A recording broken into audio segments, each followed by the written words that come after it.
Langkah pertama, kita masukkan terlebih dahulu ke dalam panci 1 bungkus agar-agar. Agar-agar yang digunakan di sini adalah yang berwarna coklat. Masukkan 4 sendok makan gula pasir, 5 keping gula merah atau setara dengan 200 gram, 2 lembar daun pandan, setengah sendok teh vanili bubuk, 1200 ml santan.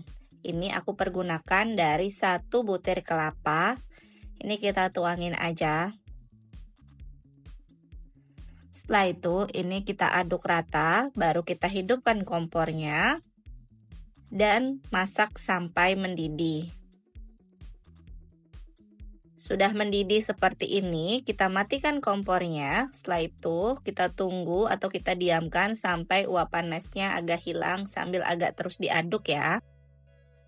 Nah, ini uap panasnya sudah agak hilang, jadi kita tunggu sampai agak hangat supaya mikanya itu tidak meleot. Karena kalau panas-panas dimasukkan, nanti mikanya itu meleot. Nah, ini kita tuangin aja ke mikanya. Untuk mikanya aku menggunakan ukuran 7C. Kalau di agar-agarnya ini ada busanya, bisa kita sendok. Kemudian kita diamkan sampai agar-agarnya itu mengeras. Sambil menunggu agar-agar yang mengeras, kita siapkan 2 lembar daun pandan yang sudah dicuci bersih.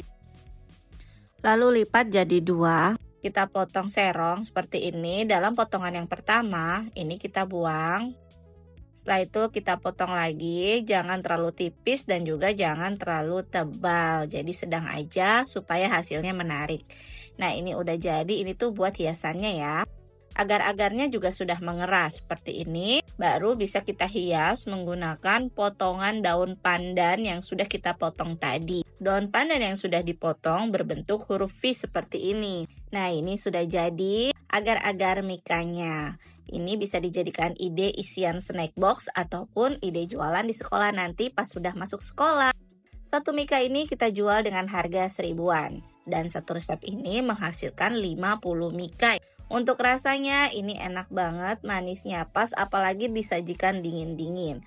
Dijual dengan harga 1000-an, insya Allah laris manis. Alhamdulillah, sampai di sini dulu resep dari Dapur Ibu Acep. Terima kasih sudah menonton video ini. Jangan lupa subscribe dan bagikan resep ini ke sosial media kalian semuanya. Serta aktifkan tombol loncengnya supaya kalian tidak ketinggalan resep terbaru dari Dapur Ibu Acep. Terima kasih, sukses selalu dan selamat mencoba.